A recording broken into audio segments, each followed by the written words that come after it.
কার্ডটা কোথাও পাচ্ছি না, আর এদিকে ভয়ে আমার হাত পা কাঁপছে। কি হবে এখন, জানি না কার হাতে পড়েছে। নিচে চলে গেলাম, দেখি ইসি সোফায় বসে ল্যাপটপে কাজ করছে। ওকে দেখে মনে হয় না আমার প্রতি কোনো ইন্টারেস্ট আছে, তাহলে কে নিতে পারে। তখন ওই পকেটে ফোনটা বেজে ওঠে। আমি বললাম হ্যালো। রাতুল বলল স্যার আপনার কার্ডটা ফেলে গেছেন। কথাটা শোনার পর আমার কতটা শান্তি লাগছে বিশ্বাস করেন, বলে বোঝাতে পারবো না। আমি বললাম থ্যাংক গড। রাতুল বলল কি হয়েছে স্যার। আমি বললাম আর বলো না, কার্ডটা না পেয়ে আমি অনেক ভয় পেয়ে গেছিলাম। আচ্ছা যাই হোক বাদ দাও, তোমার কাছে রাখো, পরে নিয়ে নেব। রাতুল বলল আচ্ছা স্যার, বলে ফোনটা কেটে দিয়ে অনেকটা শান্তি পেলাম। তাই ড্রয়িং রুমেই দাঁড়িয়ে স্বস্তির নিঃশ্বাস ফেলছি। তখন ওই ইসি আমার সামনে ওর রুমের দিকে যাচ্ছে, আর আমার দিকে কেমন যেন সন্দেহের চোখে তাকালো। তারপর একটা ডোন্ট কেয়ার ভাব নিয়ে চলে গেল। আমিও ঘুমানোর জন্য চলে গেলাম। পরদিন যথারীতি ঘুম থেকে উঠে যে যার কাজে পৌঁছে গেলাম। কিছুক্ষণ পর রাতুল আর নীরব আমার কেবিনে ঢুকলো। রাতুল বলল স্যার আমরা কিন্তু তৈরি। নীরব বলল হ্যাঁ স্যার। আমি বললাম আচ্ছা ঠিক আছে, আমি রাতে যখন বের হতে বলবো সাথে সাথে বেরিয়ে পড়বে। ওরা একসাথে বলল ওকে স্যার, বলে ওরা চলে গেল। আর আমি আবার মনোযোগ দিলাম কাজে। একটা বিশেষ দরকারে রুমের বাহিরে গেলাম। কাজ শেষে ফিরছি। ফেরার পথে ইসির রুমের দিকে চোখ পড়তে দেখি ও কারোর সাথে কথা বলছে। মনে হচ্ছে বেশ রেগে আছে। তাই আমি আর না দাঁড়িয়ে সোজা চলে এলাম সেখান থেকে। দেখতে দেখতে অনেক রাত হয়ে গেল। আমি তৈরি হয়ে নিলাম বেরোনোর জন্য। ভাবলাম বাহিরে গিয়ে রাতুলকে কল করে বলবো বেরোনোর কথা। আমি বাহিরে বের হতেই ইসির মুখোমুখি হয়ে গেলাম। এত রাতে ও বাইরে কেন? আমি মোচড় কেটে চলে আসতে যাব, ইসি বলল এই দাঁড়ান। আমি বললাম আমাকে বলছেন? ইসি বলল না, এইখানে আরো অনেকে আছে তো ওদের বলছি। আমি বললাম ওহ, কিন্তু আমি তো কাউকে দেখতে পাচ্ছি না, কোথায় তারা? ইসি বলল ভূত, তাই দেখা যায় না। আমি বললাম ওরে বাবা, আপনি ভূতের সাথে কথা বলেন? ইসি বলল জাস্ট শাট আপ। কোথায় যাচ্ছেন আপনি? আমি বললাম কোথাও না তো। ইসি বলল এত রাতে আপনার কাঁধে ব্যাগ, আর বলছেন কোথাও যাচ্ছেন না? আমি বললাম ওহ ব্যাগ, হ্যাঁ তাই তো। ব্যাগ কেন? আমি আসলে বুঝতেই পারিনি কখন ব্যাগটা কাঁধে নিলাম। আসলে আমার না ভুলে যাওয়ার অসুখ আছে ছোটবেলা থেকে। আমার কথাটা ঠিক হজম হয়নি। ইসি বলল ফাজলামি না করে বলুন আপনি কে, আর এই বাড়িতে কোন মতলবে ঢুকেছেন? আমি বললাম আপনি এসব কি বলছেন, আমি কিছু বুঝতে পারছি না। ইসি বলল নেকা সাজা হচ্ছে।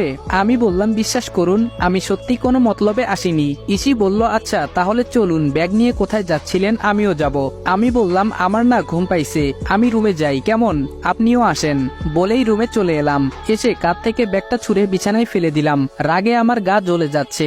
যাই হোক রাতুলকে ফোন দিয়ে বলে দিলাম আমি ফেসে গেছি, তাই আজকে যাওয়া হবে না। এই বলে ফোনটা কেটে দিয়ে সোফায় বসে পড়ি। এখানে বসে থাকতে থাকতে কখন যে চোখ লেগে যায় খেয়াল নেই। চোখ খুলে দেখি 4টা বাজে। তাই আর না ঘুমিয়ে উঠে নামাজ পড়ে নিলাম। তারপর আবার ল্যাপটপে কাজ করতে বসলাম। এদিকে বেলা ভালোই হয়েছে, তাই উঠে গিয়ে তৈরি হয়ে নিলাম অফিসের জন্য। তাড়াতাড়ি নাস্তা করে আমি বেরিয়ে গেলাম। আমার পেছন পেছন ইসিও আসছে। কিছুক্ষণের মধ্যে অফিসে পৌঁছে নিজের কেবিনে কাজ করছি। এর মধ্যে ফোন এলো। অপর পাশের কথা শুনে আমি বললাম আচ্ছা ঠিক আছে, একটু অপেক্ষা করো আমি আসছি, বলেই ফোনটা কেটে দিলাম। আর অফিস থেকে না বলেই বেরিয়ে বাইক নিয়ে ছুটলাম ফোনে বলা ঠিকানায়। রাজন বলল স্যার আসুন। আমি বললাম কোথায় দেখাও। রাজন বলল ওই যে স্যার, হাতটা সামনের দিকে ইশারা করে দেখালো। আমি যা দেখলাম, দুটো লোক এই নির্জন স্থানে তাদের গাড়ি দাঁড় করিয়ে ভেতরের দিকে চলে গেল। এলাকাটা শুনশান, তাই দিনের বেলায় কেমন যেন রাতের মতো লাগছে। আমরাও লোকগুলোর পেছন পেছন লুকিয়ে যেতে লাগলাম। কিছুটা দূর যেতেই আরো দুজন এগিয়ে এলো, আর আমাদের দেখা প্রথম লোক দুটোর হাতে একটা ব্রিফকেস ধরিয়ে দিল, আর এরা একটা ছোট বক্স দিল। দেখে বোঝাই যাচ্ছে এতে স্মাগলিং এর কিছু আছে, তবে এত ছোট বক্সে কি থাকতে পারে তা বুঝতে পারছি না। যাই হোক লোকগুলো কোথায় যায় দেখতে ইচ্ছে ছিল, তবে তা করা ঠিক হবে না। তাই রাজনকে ইশারা দিয়ে বুঝিয়ে দেই পেছন দিয়ে যাওয়ার জন্য, আর আমি সামনে দিয়ে গিয়ে দুটো লোকের মাথায় বন্দুক ধরলে বাকিগুলো ভরকে যায়। আমি বললাম কি ব্যাপার কাকা, কি চলে? একজন বলল কে তোরা? আমি বললাম তোমার ভাতিজা কাকা, চিনতে পারছো না? অন্যজন বলল কাজটা ঠিক করলি না, আমাদের ছেড়ে দে, না হলে জানে মারা পড়বি। আমি বললাম OMG তাই? বলেই রাজনকে ইশারা করলে সে বাকি লোকগুলোর উপর গুলি চালিয়ে দেয়, আর সাথে সাথেই তারা মাটিতে লুটিয়ে পড়ে। বাকি আছে দুজন, একজনের হাতে টাকার ব্রিফকেস আর অন্যজনের হাতে বাক্সটি। ওদের দুজনকে নিয়ে চলে আসি গন্তব্যে। আচ্ছা করে খাতির যত্ন করার আদেশ দিয়ে আমি আবারও চলে যাই অফিসে। এদিকে বিয়ের আর মাত্র 3 দিন বাকি, তাই সবাই অনেক ব্যস্ত। বাবার জোরাজোরিতে আমি অফিস থেকে কয়েকদিনের জন্য ছুটি নেই, আর ইসির ব্যবস্থা নিজেই করে নেই। এর মধ্যে রাজন আবার কল দেয়। আমি বললাম হ্যালো। রাজন বলল স্যার আমি এখন হাসপাতালে আছি, যেখানে রাফসান চৌধুরী ভর্তি আছে। এখন জায়গায় সন্দেহভাজন কেউ নেই, আপনি আসতে পারেন। আমি বললাম আচ্ছা তুমি থাকো, বলেই বেরিয়ে গেলাম। আমি তাড়াতাড়ি হাসপাতালে ঢুকে একটা লোকের উপর চোখ পড়তেই আমি তো অবাকের চরম সীমায় পৌঁছে যাওয়ার উপক্রম।